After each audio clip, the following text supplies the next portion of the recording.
Salut les gars, j'espère que vous allez tous bien. Dans cette nouvelle vidéo, aujourd'hui nous allons parler du FC Barcelone et du Classico qui les attend et de la prestation de l'équipe hier.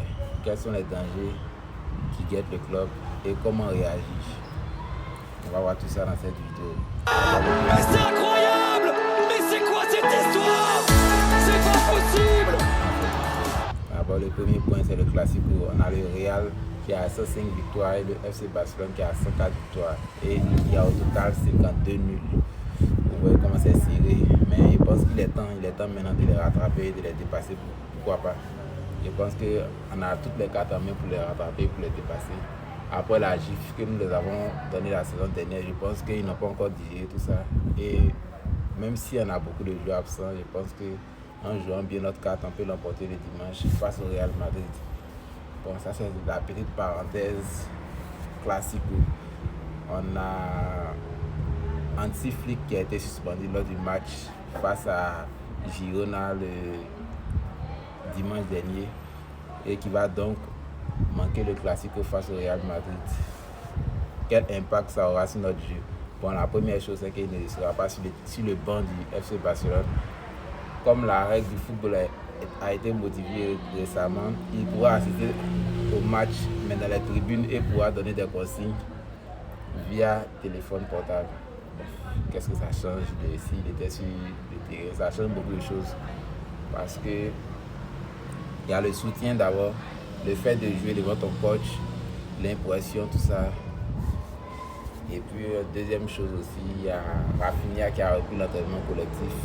Ça c'est la meilleure nouvelle que nous pouvons avoir aujourd'hui parce qu'on a tellement besoin de Rafinha. Et Steve Coman l'a dit, il a dit qu'il a besoin de Rafinha dans son collectif parce qu'un joueur comme Rafinha est capable de percuter, marquer des buts et après l'un des leaders de l'équipe et l'un des capitaines de l'ombre. On va voir comment. Et on a Ronald Araujo.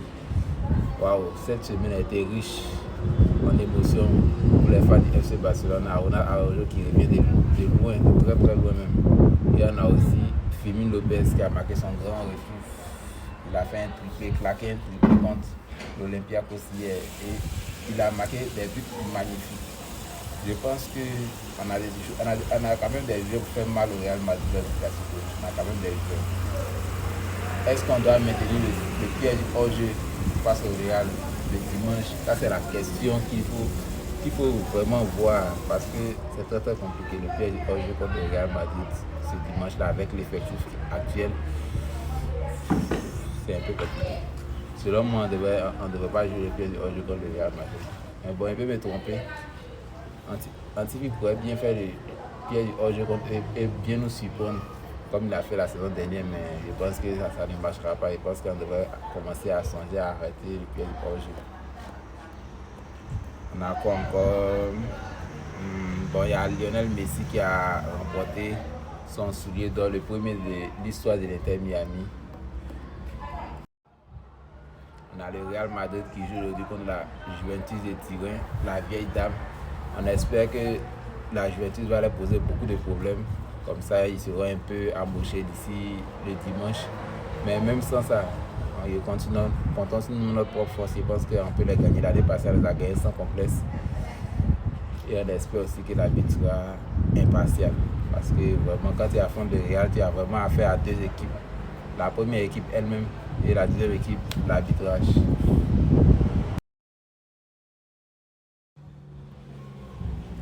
On a les poules, les tireurs au sort de la prochaine CAN 2026 au Maroc qui ont été tirés. Et quoi dire, qu'on a hâte que ça commence. Je pense bien que cette Coupe d'Afrique promet d'être riche en émotions.